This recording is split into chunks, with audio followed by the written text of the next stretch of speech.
지금 한반도 주변에서 일어나고 있는 동아시아의 거대한 격변은 한마디로 얘기하면 중국의 부상으로 말미암은 거죠.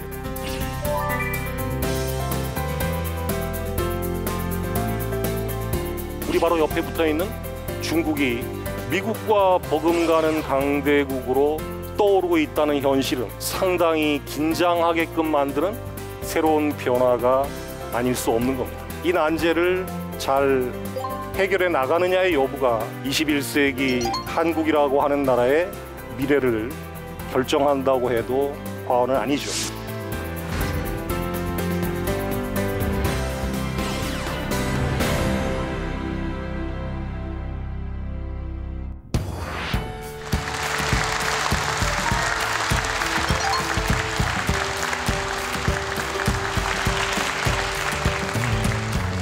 역사를 배우는 이 목적에 대해서는 여러 가지 이야기를 할 수 있습니다만, 오늘 우리가 직면하고 있는 현실이 어떤 과정을 통해서 만들어졌는지, 그거를 성찰하는 게 어쩌면 역사의 또 다른 중요한 목표일 수 있습니다. 그럼 왜 우리가 지금부터 한참 전에 존재했던 이 조선시대의 국제관계를 오늘날 한번 살펴볼 필요가 있는지, 그 얘기부터 여러분에게 먼저 말씀을 드리고자 합니다. 한반도는 지금 세계에서 가장 센 네 나라의 입김 속에서 살고 있죠. 지역 강대국인 미국과 중국, 그리고 과거 글로벌 강대국이었던 소련의 후예인 러시아, 그리고 여전히 세계 최강국인 미국의 영향력 아래 살고 있습니다. 자, 그런데 이런 4대 강국에게 둘러싸인 우리의 역사적 조건이 과거라고 달랐던가? 전혀 다르지 않았습니다. 자, 한반도가 이렇게 민감한 지역에 있다 보니까 조선시대를 살았던 우리 조상들은 이 강대국의 입김 속에 살아가는 조선이라는 나라의 지정학적 현실을 복배수적이란 말로 표현을 했습니다. 배와 등 양쪽에서 적을 맞이한다는 뜻입니다. 그러니까 한반도의 정면부에 있는 중국 대륙, 그리고 배후에 있는 일본 열도라는 이 강대국의 존재를 의식하면서 살 수밖에 없다는 그런 의미겠죠. 압도적인 힘의 차이가 있는 강국하고 사이에서 4대나 조공을 통해서 생존을 유지했던 이 한반도 역대 왕조의 환경은 주변에서 변화가 일어나면 상당히 심각한 위기에 직면할 가능성이 늘상 존재합니다. 한반도를 둘러싼 주변의 해양이나 대륙에서 이른바 힘의 교체, 영어를 써서 죄송합니다만 파워 시프트라고 하는 것이 생기면 지난 600년 동안의 역사를 돌아볼 때 한반도에는 어김없이 위기가 다가옵니다. 그리고 그 위기는 백발백중 전쟁이었어요. 여러분, 홍건적이라고 들어보셨죠? 들어보셨습니까? 예, 머리에다가 붉은 두건을 쓴 한족의 도적대죠. 얘들이 1359년하고 1361년 당시 고려의 공민왕이 집권하고 있던 시절인데 두 차례 고려를 침략해 옵니다. 이건 순전히 대륙에서 일어나고 있던 원과 명의 교체라고 하는 파동이 한반도로 밀려온 거죠. 두 번째는 언제냐? 16세기 중반부터 당시 명나라나 조선이 형편없는 삼류국가라고 치부했던 일본의 힘이 확 커집니다.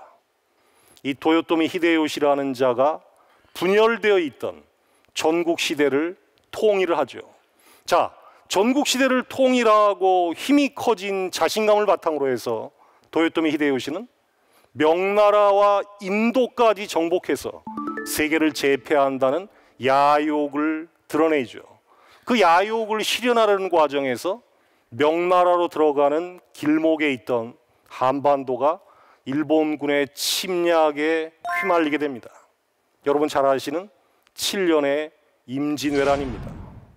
자, 임진왜란이 끝나고 나서 한 30여 년이 지난 1630년대에는 누르하치라고 하는 여진족의 세력이 갑자기 확 커지면서 얘들이 명나라에서 독립해서 새로운 강국으로 떠오르죠.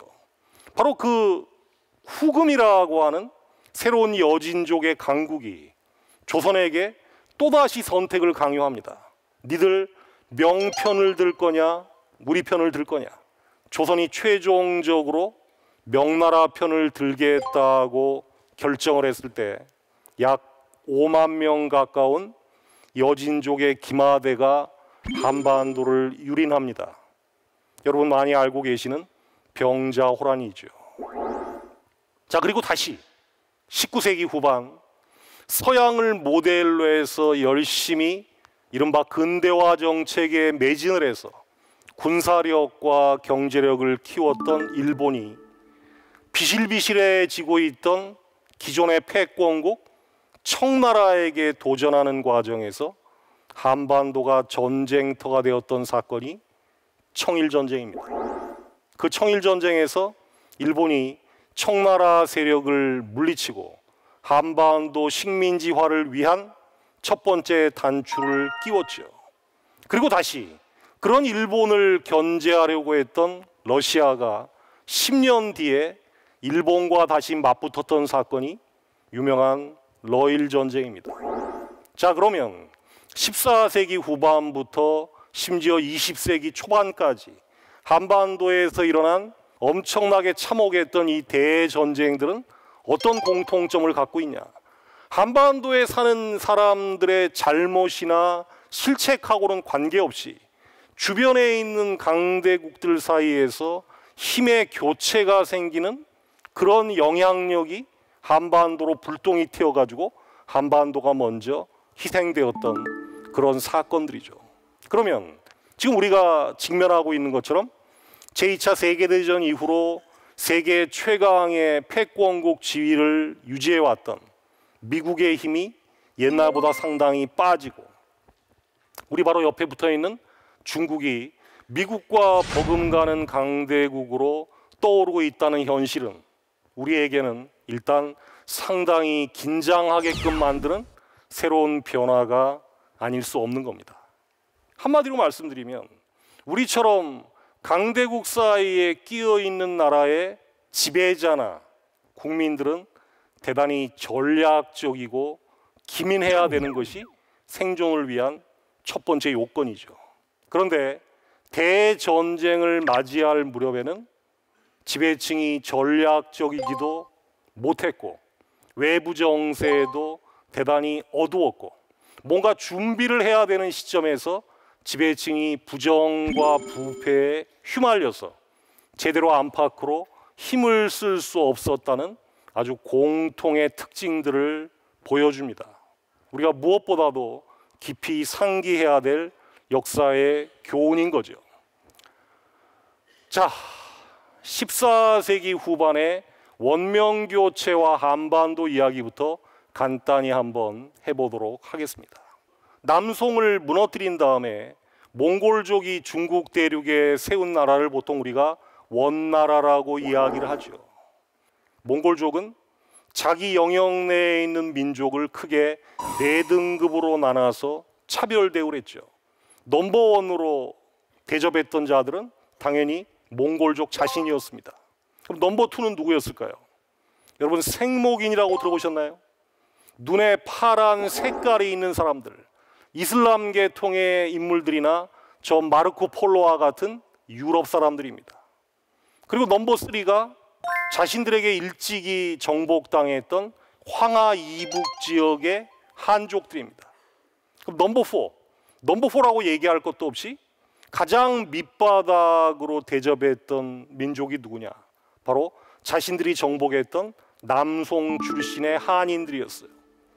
14세기 초반에 이르게 되면 이 몽골족의 지배를 받던 강남 지역에서 더 이상 한계 상황이라고 인식했던 한족의 지도자들이 곳곳에서 반란을 일으킵니다. 대표적인 인물이 장사성, 그다음에 주원장 같은 인물입니다. 자, 그런데 한족 지도자들이 반란을 일으켜서 몽골의 지배에 저항을 하니까 위기에 처한 몽골은 고려에게 도움을 청했던 적이 있어요.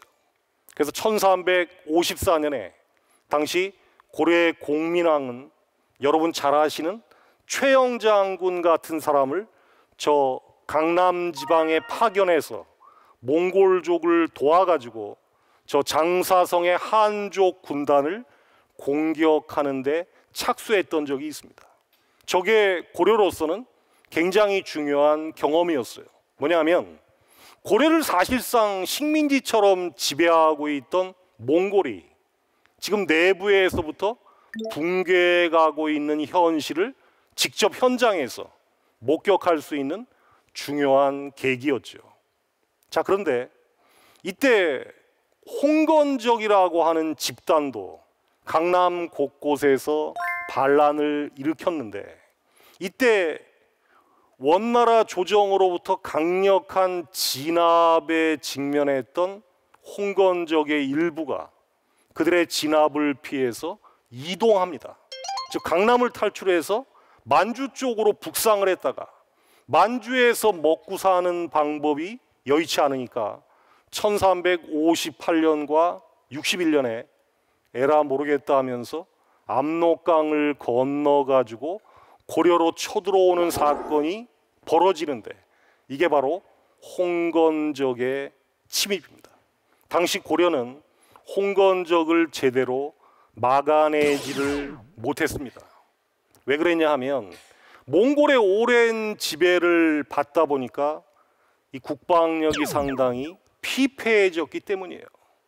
이 와중에 두 번째 침략이 있었던 1361년의 경우에는 이 홍건적이 고려 왕조의 수도였던 개성까지 함락하는 참극이 벌어집니다. 홍건적에게 어떤 잘못을 한 것도 없음에도 불구하고 원과 명이 교체되는 파동 속에서 한족 도적대로부터 엄청난 환란을 겪었던 거죠. 그리고 이제 이 환란을 극복하는 과정에서 등장했던 인물이 바로 태조 이성계죠. 저 이성계가 홍건적과 왜구를 물리치는 과정에서 국민적 영웅으로 떠오르면서 또 다른 국민적 영웅인 최영과 함께 고려 말의 정치판에서 향후 대권을 놓고 한판 붙게 됩니다. 이성계가 먼저 선수를 친 것이 1388년에 위화도 회군이라고 하는 거죠. 명나라를 공격하라는 최영과 우왕의 요구를 거부하고 쿠데타를 통해 권력을 장악합니다.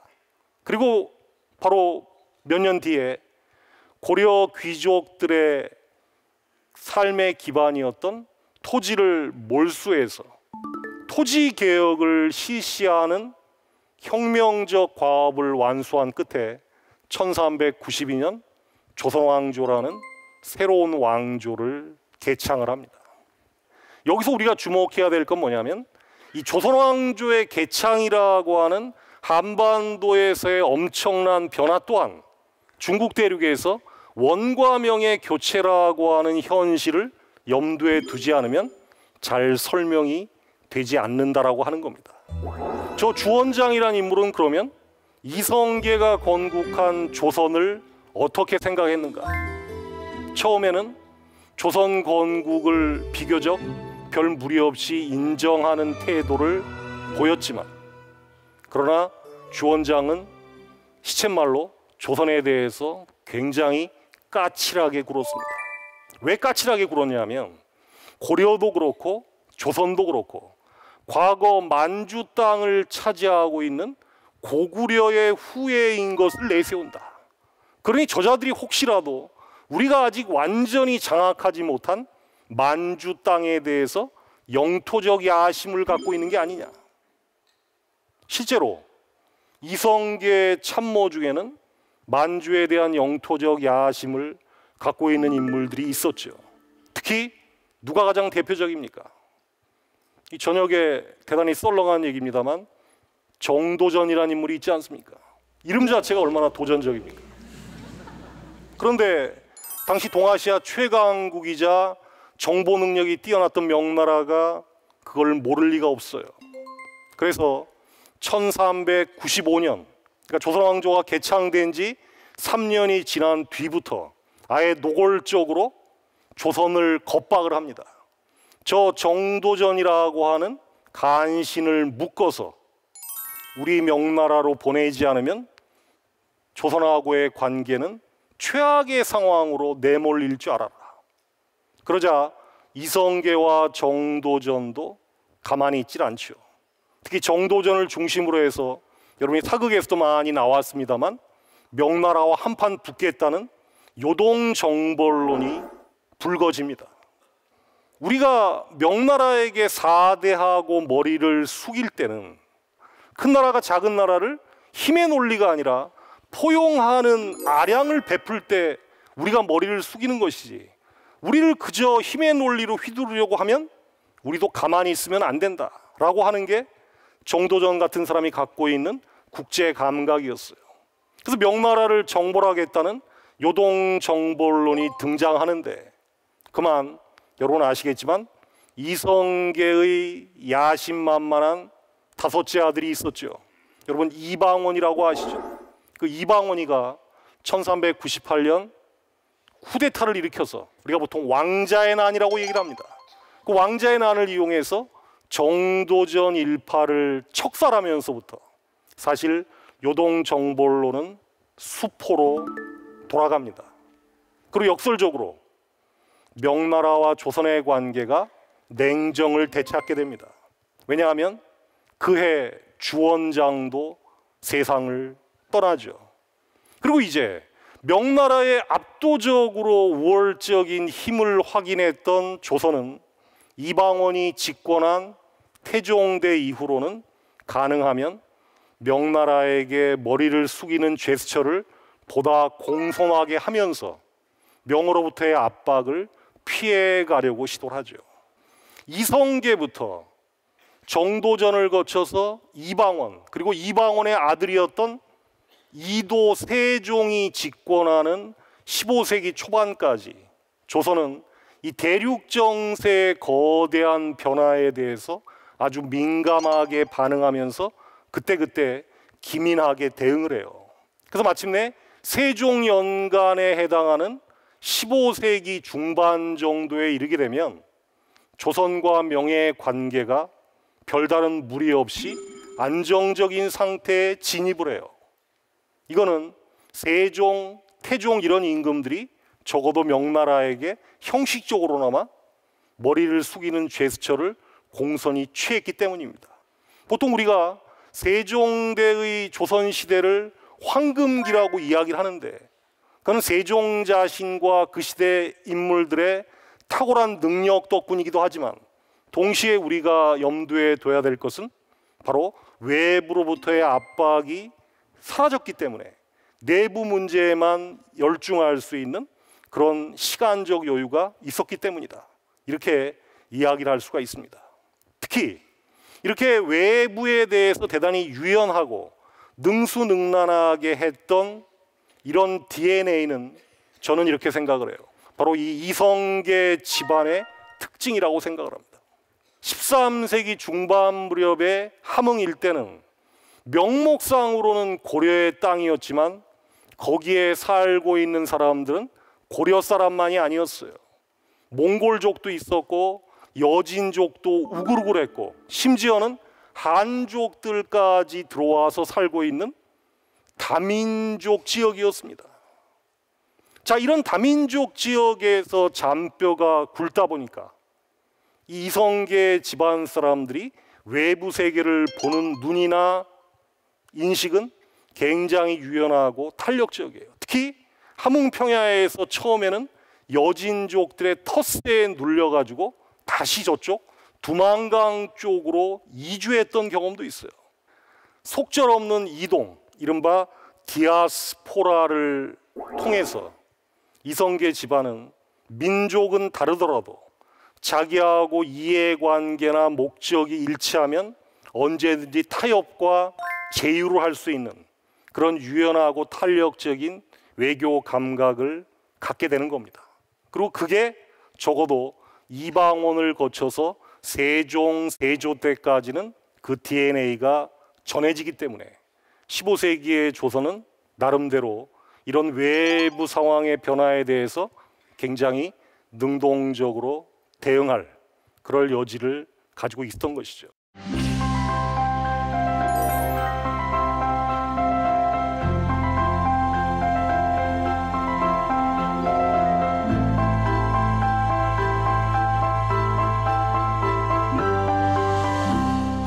그런데 이런 개방적인 DNA는 16세기에 접어들면서 어느 정도 사라져버리고 상당히 경직되는 모습을 보입니다. 특히 주자성리학이라고 하는 것, 성리학이 사회적으로 퍼져가면서 16세기의 대외인식은 상당히 달라집니다. 16세기는 한마디로 얘기해서 일본의 힘이 확 커지는 그런 시기였어요. 자, 지금도 한국과 일본의 관계는 별로 좋지가 않죠. 원래 역사적으로 놓고 보면 한일 관계가 좋았던 적이 별로 없습니다. 자, 여러분 왜구라고 들어보셨죠? 왜구는 한마디로 얘기하면 일본 출신의 해적들입니다. 이 그림에 보이시듯이 쓰시마를 포함한 일본 서부 지방에 먹고 살기 어려운 사람들이 한반도와 중국의 해안 지대를 들락거리면서 각종 노략질을 일삼았던 집단을 왜구라고 이야기를 하죠. 조선이 건국된 다음에도 이 왜구 문제는 상당히 심각한 거였어요. 자, 그래서 조선은 처음에는 강경책을 뽑아들었죠. 여러분 잘 아시는 것처럼 세종이 왕자리에 올랐던 1419년에 병선과 군인들을 동원해서 대마도를 정벌합니다. 대마도를 정벌해서 왜구들의 은신처가 될 가옥들을 불태워버리고 그들의 선박들을 역시 소각하면서 조선의 위력을 과시했던 적이 있죠. 근데 이게 조선이 일본에게 직접 공격했던 처음이자 마지막 액션이었어요. 그 다음에 조선은 아예 생계 기반을 조선에서 마련해주면 쟤들이 왜구짓을 그만둘 것이 아닌가 이런 생각을 합니다. 그래서 회유책으로 돌아서게 되죠. 뭔 말이냐면 여러분 잘 아시는 것처럼 지금 부산이나 울산, 웅천 일대의 토지를 일본인들에게 나눠주고 그들에게 농사를 짓게 하고 심지어는 벼슬까지 알선하기도 했고 결혼까지 시켜주는 이런 정책을 취했습니다. 그런데 이게 사실은 근원적인 대책이 아닌 거죠. 15세기까지는 조선이 경제적으로 그래도 먹고 살만했기 때문에 저 불량한 왜구들을 회유하는 이 정책이 효과를 거둘 수가 있었어요. 근데 문제는 뭐냐? 처음에 조선은 요즘 개념으로 치면 일정한 쿼터를 설정해서 몇 명 이상의 일본인들이 삼포에 들어오지 못하게 했는데 얘들이 한 번 와서 자리를 잡은 자가 사돈의 8촌까지 막 끌어들이면서 이게 조선이 허용한 범위를 막 넘어서기 시작을 합니다. 그러자 옛날만큼 대접이 시원치 않다는 현실을 직면했던 일본의 왜구 잠재 세력들이 16세기에 곳곳에서 폭동을 일으킵니다. 그러니까 여러분이 옛날에 국사에서 배우신 무슨 삼포외란이고 사량진 외변이고 이런 일본인들의 바로 반발입니다. 그러니까 한마디로 말씀드리면 우리가 인정하고 싶지 않지만 이 왜구라고 하는 골치 아픈 존재를 우리가 애초부터 힘이 월등하게 세서 그냥 한 방에 때려 누이는 방식으로 해결했으면 그 문제가 안 되는데 그런 능력이 없으니까 시쳇말로 오냐오냐 하는 회유책을 쓰다가 이것이 궁극적인 한계에 직면했던 것이 16세기 이후의 상황인 겁니다. 이런 와중에 시간이 흐르면서 일본에서는 또 다른 변화가 나타나죠. 오른쪽에 보이시는 조총이라고 하는 것이 일본에 1543년에 전해지는데 1543년 조선에서는 서원이라고 하는 이 유교의 핵심적인 교육기관이 처음 건립된 데 비해서 같은 해 일본에서는 싸움질의 기본이 되는 조총이라고 하는 신무기가 전래되었다.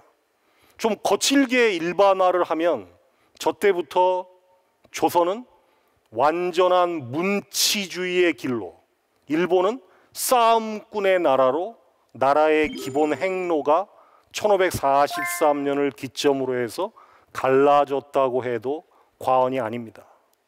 자, 이 와중에 조총을 이용해서 일본이 통일되는 조짐을 보였고 궁극적으로 일본을 통일했던 사람이 바로 여러분 잘 아시는 도요토미 히데요시입니다.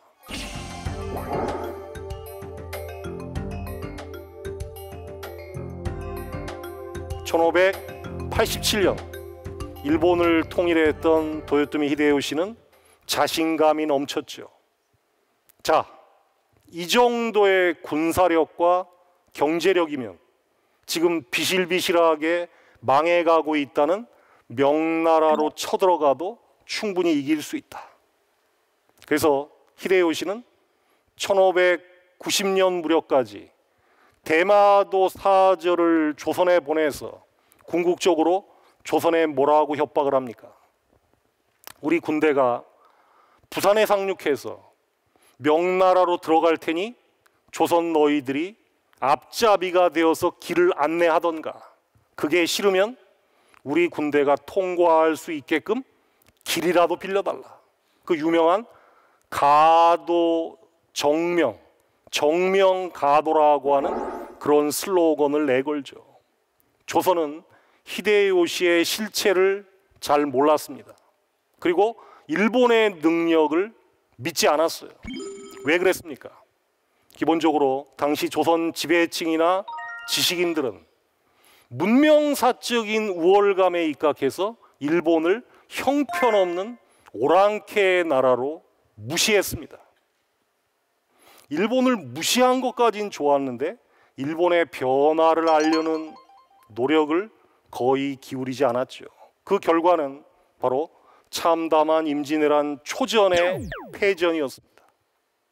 자, 그런데 이 임진왜란이라고 하는 전쟁은 단순히 조선과 일본의 전쟁으로 끝나지를 않습니다. 광활한 만주 벌판은 수수밭만 쫙 연결된 평원지대입니다. 여기서 조총까지 갖추고 10만이 넘는 일본군을 막아낼 수 없다고 생각한 명나라는 결국 조선에 참전을 하죠. 왜 참전하느냐? 기본 목표는 자기 나라 땅을 전쟁터로 만들지 않기 위한 것이 기본 목표입니다. 그래서 1592년에 약 5만 명의 명나라 군대가 조선으로 들어옵니다.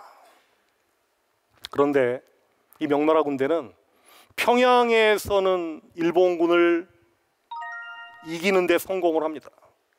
조선은 평양에서 일본군이 명군에게 깨졌을 때, 아, 이제 명나라가 일본군을 단숨에 부산 바깥으로 몰아내고 조선이 회복될 거라고 기대를 합니다. 그러나 명군은 그 기대를 저버리죠. 자, 지금부터는 일본과 전쟁이 아니라 협상을 통해서 전쟁을 끝내겠다. 이렇게 일방적으로 선언해요. 결국 엄밀히 말하면 명나라는 1598년 도요토미 히데요시가 죽어서 조선에 있던 일본군이 철수할 때까지 사실상 일본하고 싸우지를 않습니다. 그냥 조선에 주둔만 하면서 일본군을 견제할 뿐이었어요. 심지어는 조선군이 후퇴하는 일본군을 공격하는 것까지 막으려고 했어요. 자, 이 순간부터 조선은 과연 명나라 군대가 우리를 돕기 위해서 온 지원군이냐, 아니면 자기들의 일방적인 국익을 관철시키기 위해서 온 점령군이냐를 헷갈려 할 수밖에 없었죠. 또 어떤 명나라 신하들은 아예 이번 기회에 조선을 명나라의 직할령으로 속국으로 만들어서 아예 우리나라가 직접 통치하자, 그래야 일본이 또 쳐들어왔을 때 우리가 효과적으로 대응할 수 있다. 뭔 말이냐, 임진왜란처럼 엄청난 규모의 대전쟁은 일정한 시간이 지나면 그 전쟁의 주도권이 전쟁의 최대 피해자인 우리의 손을 떠나서 명나라와 일본이라는 강대국의 손으로 옮겨갔던 겁니다. 강대국들은 남의 나라 전쟁에 끼어들게 되면 그 나라의 주권을 기본적으로 흔들게 되는 겁니다. 한반도에 또다시 전쟁이 일어나면 절대로 안 되는 이유가 임진왜란을 돌아볼 때도 우리가 나타나는 거죠. 그런데 우리가 또다시 하나 기억해야 될 대목이 있어요. 이렇게 벽제 전투에서 명군이 패한 다음부터 명군이 일본군하고 싸우려고 하지 않았음에도 불구하고 이 전쟁이 끝난 다음에 선조는 갑자기 전쟁의 기억을 자기 중심으로 확 바꿔버립니다. 1601년이었어요. 임진왜란 끝나고 3년이 지난 뒤에 선조는 전쟁 중에 공을 세운 사람들을 논공행상하라고 지시를 합니다. 당시 논공행상의 책임을 맡은 사람은 영의정 이항복이라는 사람이었어요. 여러분, 이항복이라고 들어보셨죠? 오성과 한음의 그 오성입니다. 그런데 이항복은 상당히 합리적인 인물이었어요. 어떤 생각을 했냐, 자기 부하 신하들하고 한참 동안의 수차례 회의를 거쳐서 이번 임진왜란에서 나라를 구하는데 가장 큰 공을 세운 사람은 역시 이순신처럼 목숨 걸고 일본군하고 싸웠던 무장들이다, 이런 결론을 냈어요. 그래서 이 결론을 국왕인 선조에게 보고를 합니다. 그런데 선조는 느닷없이 명군 덕분에 이 전쟁을 끝낼 수 있었다라고 선언해버립니다. 이거 왜 그랬을까요? 이순신과 같은 공을 세워서 엄청난 인기를 얻고 있는 신하들의 공을 n분의 1로 축소시키려는 그런 목적이에요. 거기에다가 이순신을 또 누구랑 병렬시킵니까? 권율과 원균을 같이 병렬을 시켜요. 이거는 일종의 어쩌면 물타기일 수도 있는데, 그래서 자기가 하고 싶은 얘기는 마지막에 해요. 자, 명군 덕분에 이 전쟁을 끝낼 수 있다고 하면 결국 누가 최고의 공신이 됩니까? 명군을 불러온 게 최고의 공신이 되는 거죠. 그래서 슬그머니 이렇게 얘기합니다. 내가 의주까지 피난했기 때문이고 나를 따라온 신하들이 명나라에 가서 호소했기 때문에 명군을 불러다가 이 전쟁을 극복할 수 있었다. 이거는 바로 기억에 명백한 왜곡입니다. 자기의 떨어진 권위를 만회하기 위해서 과거에 존재했던 엄연한 팩트를 자기 입맛에 맞게 바꾸는 거죠. 명백한 과거의 사실을 이렇게 자기 기준으로 제멋대로 바꾸면서 외란 이후 조선에서는 일방적인 명나라로 기울어지는 그런 친명의 분위기가 형성이 되고, 어떤 면에서는 노블리스 오블리지에 대한 관념이 사라져버리게 되는 겁니다. 자, 임진왜란은 병자호란의 씨앗이었어요. 뭔 말이냐, 명나라가 임진왜란에 참전해서 일본군하고 싸우면서 한눈을 팔게 되니까 명나라가 지배하던 만주에서는 권력의 공백이 일어나게 되죠. 이 권력의 공백을 틈타서 두만강 압록강 너머에서 여진족의 누르하치라는 자가 급속하게 떠오르기 시작을 합니다. 자, 이 사람이 바로 여진족의 누르하치죠. 이 누르하치가 외란 이후에 만주 지역에 세운 독립국가가 바로 후금입니다. 자, 명나라는 한반도에서 일본군이 물러가서 한숨 돌리는가 싶었는데 이번에는 다시 후금이라는 새로운 도전자가 생긴 거죠. 늑대가 사라지고 나니까 호랑이가 나타난 셈이죠. 자, 그런데 명나라의 한족들은 저 후금이라는 오랑캐가 떠오르니까 전통적인 외교적 술책을 꺼내듭니다. 뭔 말이냐? 오랑캐는 내 손에 직접 피를 묻히지 않고 또 다른 오랑캐를 이용해서 견제한다. 이걸 유식한 말로 뭐라고 얘기합니까, 여러분? 이제이라고 얘기하죠.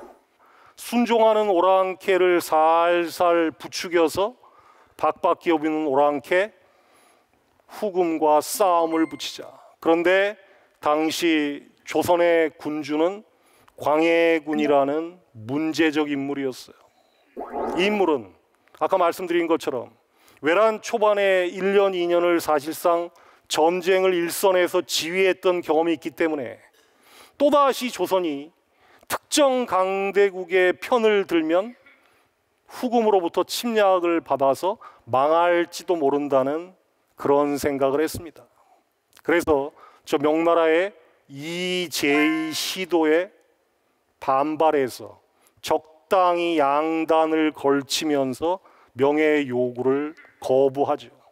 외교에서 상당한 수완을 발휘했습니다.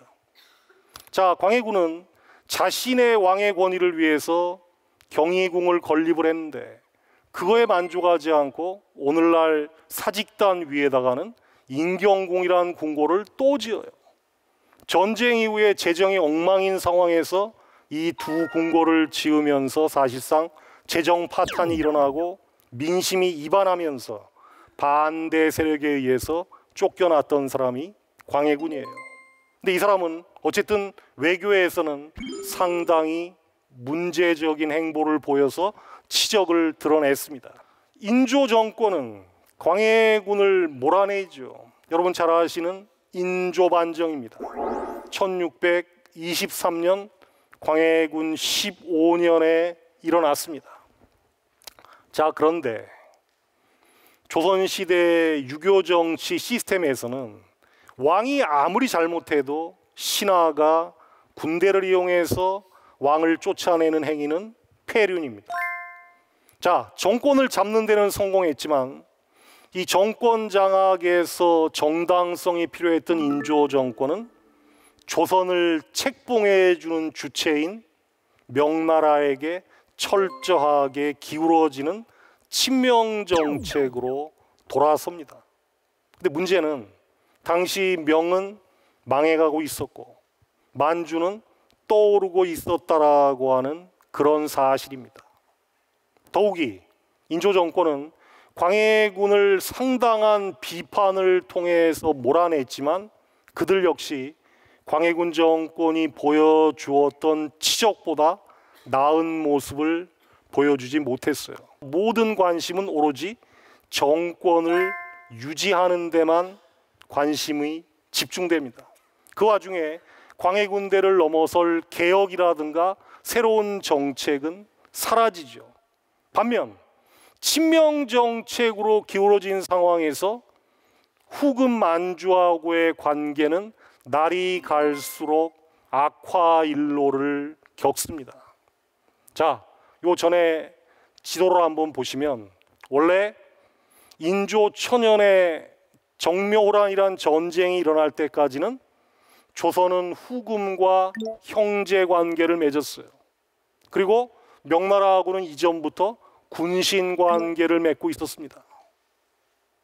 어떻게 보면 과거 사실을 현실에다가 대입하는 것은 섣부른 일일지 모르지만 지금 한국은 경제적으로는 중국, 정치 군사적으로는 미국에 경도되어 있는 것과 비슷할 수가 있어요. 자, 그런데 당시 조선의 외교관들은 명과 저 후금 사이에서 두 나라 모두하고의 관계를 다 잘 지내려고 무지하게 노력을 했습니다. 그런데 이 노력이 한 6년, 7년 정도는 성공을 해요. 1627년부터 1633년까지. 그런데 옛날이나 지금이나 자신을 둘러싸고 있는 복수의 강대국 모두하고의 관계를 끼어있는 약소국이 아무리 잘 지내려고 노력을 하더라도 그 노력이 수포로 돌아가는 순간이 있습니다. 그건 뭐냐면 둘러싸고 있는 강대국들끼리 서로 싸우게 되는 상황이 벌어지면 이 끼어있는 약소국은 어느 순간에는 한 나라를 선택할 수밖에 없어요. 바로 조선이 그랬습니다. 자, 형제관계를 통해서 조선을 묶어뒀다고 생각한 후금 만주는 이후에 계속 명나라를 공격을 하는데 이 명나라의 공격에서 후금이 연전연승하고 명나라는 점점 무너집니다. 자신감이 높아진 후금은 시간이 지날수록 어떤 생각을 하느냐, 조선 놈들 이상한 놈들이다. 우리가 명나라보다 훨씬 센데 우리는 고작 형으로 대접하고 우리보다 훨씬 약한 명나라는 임금으로 대접한다. 우리도 조선으로부터 무슨 대접을 받고 싶다. 임금 대접을 받고 싶다고 생각하는 순간 조선은 딜레마에 빠지는 거죠. 어떤 임금을 섬길 거냐. 조선 지식인들은 어릴 때부터 뭐라고 배워왔습니까, 여러분? 충신은 두 임금을 섬기지 않고 연료는 두 남자를 섬기지 않는다고 배웠죠. 바로 이런 미묘한 관계가 파탄이 나는 것이 바로 누르하치의 8번째 아들인 이자가 황제라고 칭하는 1636년부터예요. 결국 조선이 최종적으로 명나라를 선택하고 이 만주 후금하고의 관계, 청나라하고의 관계를 끝장내겠다고 선언한 것이 1636년 7월 무렵이었습니다. 그러자 명나라하고 최종 결승전을 앞두고 조선으로부터 뒤통수를 맞을까 우려했던 이 청나라의 황제가 바로 조선을 쳐들어오면서 군신관계를 요구했고, 이렇게 생긴 애들을 조선에 보내서 일어난 전쟁이 바로 병자호란입니다. 병자호란은 어떤 의미에서 떠오르는 강대국과 지는 강대국 사이에서 양자를 조정할 능력도 안 되면 최대한 전략적으로 대처해야 됐던 그런 조선의 기본 명제를 제대로 기억하지 못했던 그런 상황이 부른 참극이라고 할 수 있습니다.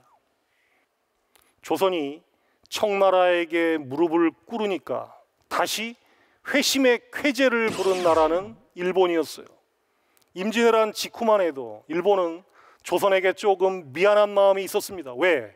자신들이 외란을 일으켜서 조선에게 엄청난 피해를 줬으니까 좀 미안했겠죠.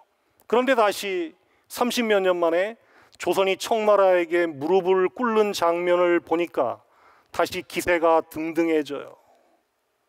조선은 이런 일본을 달래기 위해서 외관을 다시 설치해주고, 일본인들이 많을 때는 1,500명 가까이 들어와 있었는데 조선반도 한반도의 사냐를 휘젓고 다니면서 저 노루나 사양노루 같은 것에 그림을 그려가고 저 황잠이라고 불리는 약초 뿌리를 그려감에도 불구하고 조선은 저런 일이 우리 땅에서 일어나고 있다는 사실 자체를 몰랐어요. 외란을 당했지만 일본이 얼마나 집요하다라고 하는 그 사실 자체를 다시 망각하면서 징비의 정신이 사라져버린 거죠. 자, 이 와중에 19세기가 되면 영국이 청나라로 침입해서 아편전쟁이라는 게 일어나요. 아편전쟁에서 영국이 청나라를 한 방에 보냈죠. 그런데 조선은 아편전쟁에서 청나라가 영국에게 한 방에 깨진 것이 갖는 의미를 잘 몰랐어요. 오히려 저 아편전쟁의 결과에 충격을 받은 나라는 일본이었습니다. 그럼 일본인들은 왜 아편전쟁의 본질을 제대로 깨달았는가?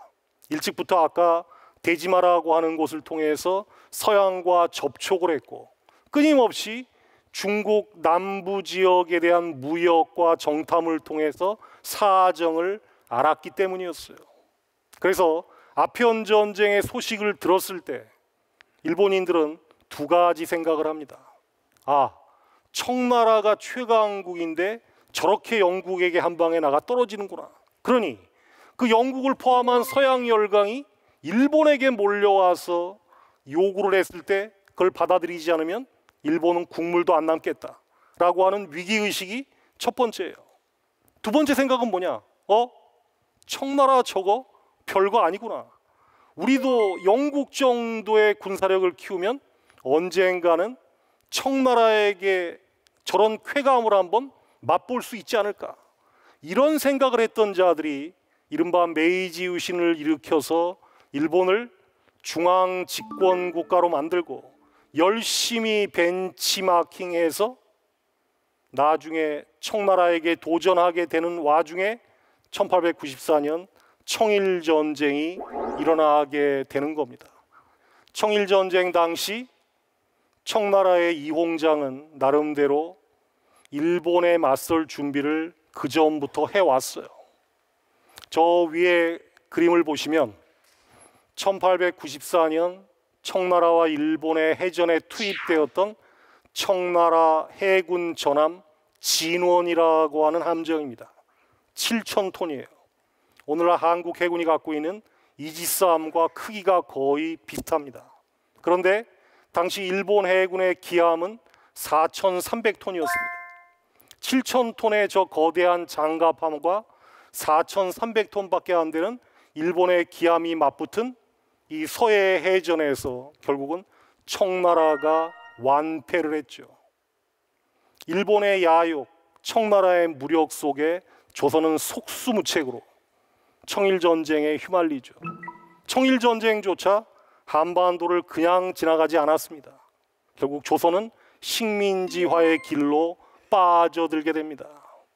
이후 일본은 이제 미국과 영국의 비호 속에 폭주의 길로 치닫죠. 자, 이런 일본의 폭주는 사실상 미국과 영국의 방임에 의해서 이루어지고 있었어요. 저 위에 보시는 시어도 루즈벨트 대통령이라는 미국 사람입니다. 1882년 조선은 미국과 수호 조규를 맺었고 그 일조에 나중에 문제가 생기면 서로 돕고 거중 조정을 해서 도와준다라고 하는 조항이 있었어요. 그 조항은 일본이 쳐들어오던 러시아가 쳐들어오던 시어도 루즈벨트 대통령이 도와줄 거라고 철석같이 믿었습니다. 자, 조선이 잔뜩 기대를 하고 있었지만 결국 시어도 루즈벨트는 밑에 보이는 윌리엄 태프트 육군 장관을 일본에 보내서 가스라 다로 일본 총리와 밀약을 맺습니다. 한반도를 일본이 먹고 필리핀을 미국이 차지한다는 그 유명한 가스라 태프트 밀약이죠. 그리고 얼마 후 을사보조약이 체결되자마자 서울에 있는 공관을 가장 먼저 폐쇄했던 나라도 미국이었어요. 이런 미국의 방임 속에 일본은 그야말로 폭주를 거듭해서 이 무사시라고 하는 7만 톤급의 전함까지 만들어서 미국에게 도전하다가 결국 원폭 2발을 맞고 항복하죠. 항복한 직후 일본을 점령했던 사령관으로 등장했던 메가더 휘하의 미군 참모들은 이런 생각을 했어요. 이제는 일본이 영원히 미국에게 도전하지 못하는 나라로 만들어야 되겠다. 그러려면 전범에게 합당한 페널티를 확실하게 가하고 일본을 제대로 된 민주국가로 만들어서 다시는 전쟁을 못하는 나라로 만들어야 된다. 이렇게 생각을 했어요. 그래서 오늘날 일본이 사용하는 헌법은 1947년에 미군 메가더의 참모들이 사실상 만들어준 헌법입니다. 그 구조에서 일본은 영원토록 전쟁을 자율적으로 할 수 없는 나라로 묶어뒀죠. 전수방위의 원칙이었습니다. 그런데 그만 불과 얼마 되지 않아서 상황이 반전되죠. 미국의 새로운 강적으로 등장한 소련이 1948년부터 동유럽에서 힘을 키워가고 그 지역을 세력을 확산시켜 나가고 중국 대륙이 공산화되고 우리가 놀랍게도 김일성의 남침에 의해서 한반도에서 한국 전쟁이 터지니까 공산주의를 막아야 되겠다라고 하는 우선순위를 정한 미국은 일본을 풀어주기 시작하죠. 대신 한국 전쟁이 한창이던 1951년에 샌프란시스코 강화 조약을 통해서 미국은 일본을 동맹국으로 띄워주고 노골적으로 자신들의 동아시아 지배를 위한 거점으로 활용하려고 시도를 합니다. 그리고 이제 다시 수십 년의 세월이 흘러서 중국이 굴기하기 시작했습니다. 2014년 일본에서 나온 정론, 세이론이라고 하는 잡지의 표지입니다. 아주 예쁜 여자 배우가 모델로 나와 있습니다만 표지의 글씨는 섬뜩해요. 산케이 신문에서 나오는 이 세이론이라는 잡지의 가장 큰 핵심 글자가 뭡니까? 중화 제국주의의 야망을 분쇄하라. 2014년은 국방 재건 원년이다. 자, 일본의 우파 세력은 중국을 중화 제국주의라고 부르면서 견제 의도를 노골적으로 드러내고 있죠. 자, 쭉 수백 년간을 숨가쁘게 달려왔습니다만 지금 한반도 주변에서 일어나고 있는 동아시아의 거대한 격변은 한마디로 얘기하면 중국의 부상으로 말미암은 거죠. 중국은 힘이 커지니까 자신감이 넘치고 그 중국을 견제해야 될 의무감에 넘치는 미국은 조바심이 넘칩니다. 넘버 3로 떨어진 일본은 초조감이 넘쳐요. 이게 오늘날 한반도 주변 동아시아에서 일어나는 변화의 핵심 코드입니다. 그러면 한국은 도대체 뭐가 넘칩니까? 제가 보기엔 헷갈림이 넘쳐요. 이 헷갈림을 넘어서서 우리가 선택의 기로로 내몰리지 않고 자존과 동아시아 평화를 유지하려면 역시 창의적이고 능동적인 외교를 해야죠. 아까 시어도 루즈벨트 설명을 하면서 말씀드렸지만 지금 한국은 그 당시에 대한제국은 아닙니다. 세계에서 12~13번째 가는 경제 강국, 흔히 말하는 중견 국가, 돌고래 정도의 힘을 갖는 국가는 되었습니다. 그러니 지금부터는 외교를 창의적으로 어떤 특정 국가에 일방적으로 편승하는 정책은 곤란합니다. 우리가 미국, 중국, 일본, 러시아라는 강대국을 움직일 수는 없지만 그러나 나름대로 이제 2차 대전 이후에 침략이나 전쟁, 대규모의 인권 유린 같은 과거의 사항들은 용납되지 않는 이 국제 규범을 적절히 활용해서 중견 국가가 할 수 있는 틀을 만들어서 미국, 중국, 일본, 러시아 같은 나라를 그 품으로 끌어들일 그런 자율적인 태도가 필요해요. 그리고 역시 그 과정에서 북한 문제를 해결하는 것도 대단히 중요하겠죠. 그러나 아무리 중견 국가가 됐지만 미국, 중국이 진짜 갈등을 벌이는 상황이 되면 우리는 안보상으로 위협을 받게 됩니다. 그러면 나중에 최후의 수단으로 자기를 지킬 수 있을 정도의 어느 정도의 능력은 키워야 됩니다. 그 역량을 키우려면 역시 내부가 통합돼야 되죠. 지금 여러분 동의하실지 모르지만 한국 사회는 엄청나게 분열돼 있어요. 자기랑 의견이 조금만 다르면 저런 종북좌빨, 보수 꼴통이란 말을 서슴없이 상대방에게 퍼부으면서 거의 저주에 가까운 비난으로 도배를 합니다. 이런 나라에서 과연 창의적이고 독창적인 외교가 나올 수 있을까? 아까 선조가 과거의 기억을 자기의 편의적으로 의도적으로 바꾸려고 했던 그런 태도를 가지고는 안 됩니다. 결국 그러면 일반 국민들이 제대로 된 국제감각, 대외인식을 가지고 전략적인 마인드를 키워야 되는데 그 전략적인 마인드를 키우는 출발점은 역시 역사와 현실을 있는 그대로 직시할 줄 아는 그런 양식과 해안이 될 수밖에 없다는 사실을 여러분께 말씀드리고자 합니다. 예, 감사합니다.